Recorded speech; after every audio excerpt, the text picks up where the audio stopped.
My name is Liz Downing, and I'm a facilitator at Pearl S. Buck International. I was drawn to volunteering here for several reasons.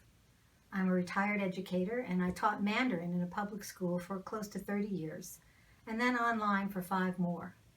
My interest in Asia, and China in particular, began in college. I was an exchange student in Hong Kong for the first semester of my junior year. At that time, Hong Kong was a British colony and the U.S. was involved in the Vietnam War. I was 20 years old and had no background at all in Asian studies.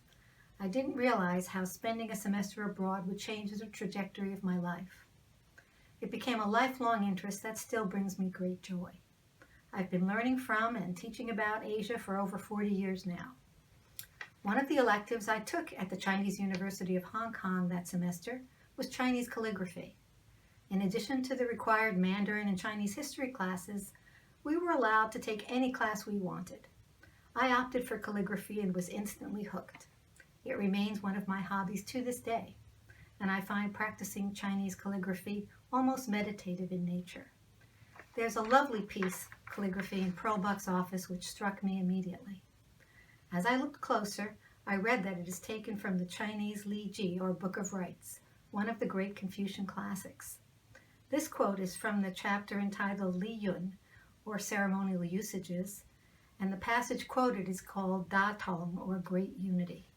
The Datong, to me, represents not just a Confucian ideal, but the belief that Pearl S. Buck promoted throughout her lifetime.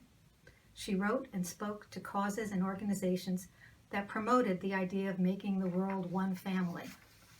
The passage emphasizes the creation of a society where people choose leaders based on virtue and ability. People should not just love their own parents, but care for all of us, our society, as if we were one family. People should exert their own strengths, but not do it for their own benefit. Selfish thoughts should be dismissed, since we are all responsible for each other. This piece of Chinese philosophy, written 2,500 years ago, during a tumultuous period of Chinese history, still rings true today. I hope you'll join me at the Pearl S. Buck House to examine this lovely scroll and other artifacts she brought from Asia. The Taking Action Tour explores Pearl S. Buck's work as an advocate for human rights. She was a woman of strength, commitment, and passion. She worked tirelessly for the rights of women, children, and people of color. Her beautiful home in Bucks County, Pennsylvania, is a lasting legacy of her life and work. I hope to see you there soon.